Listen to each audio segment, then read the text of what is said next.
Hello everyone, it's Terry here. Thank you so much for stopping by. Today I am sharing this cute little card that I created using some new products from the new release from CottageCutz. Let's get started. Okay, so for today's card I am using Spring Window with Peekers and Spring Kitten with Envelope.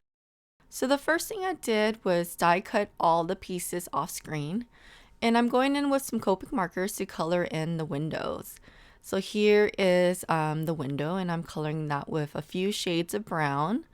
And the curtains, I'm going in with some purple shades. But you will see later that I did change my mind and replace that with pattern paper. I just felt like the purple Copic colors didn't flow well with the entire card front. But we'll get to that a little later. So here I'm just piecing everything together using liquid adhesive. So I used one of my embossing folders in my stash. This one has sort of a brick wall feel to it. And I thought it would be nice to add the windows onto the brick wall to make it seem as though the bunny's peering from outside of the house.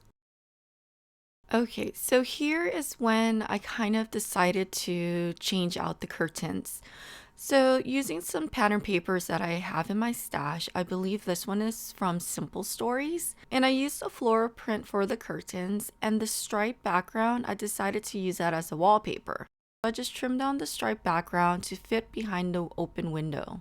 So now it's time to assemble the card. So I did die cut and colored in all of the little tulips off screen. And what I'm doing here is I'm going to apply liquid adhesive onto the back of the window frame and adhere that onto the brick panel.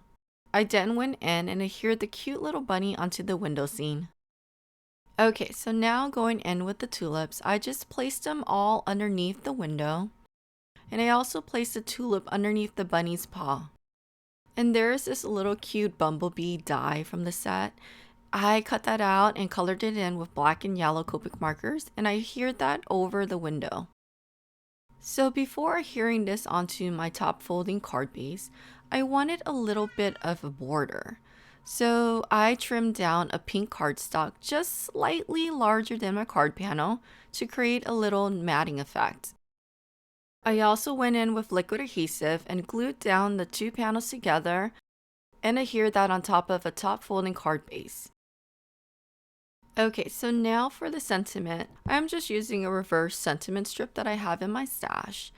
And here I wanted to place it over the tulip, but I didn't want to cover it. So I am going in and removing the tulip and then adhering the sentiment over that. And then going back in with the tulip and just gluing it on the outer side of the sentiment strip.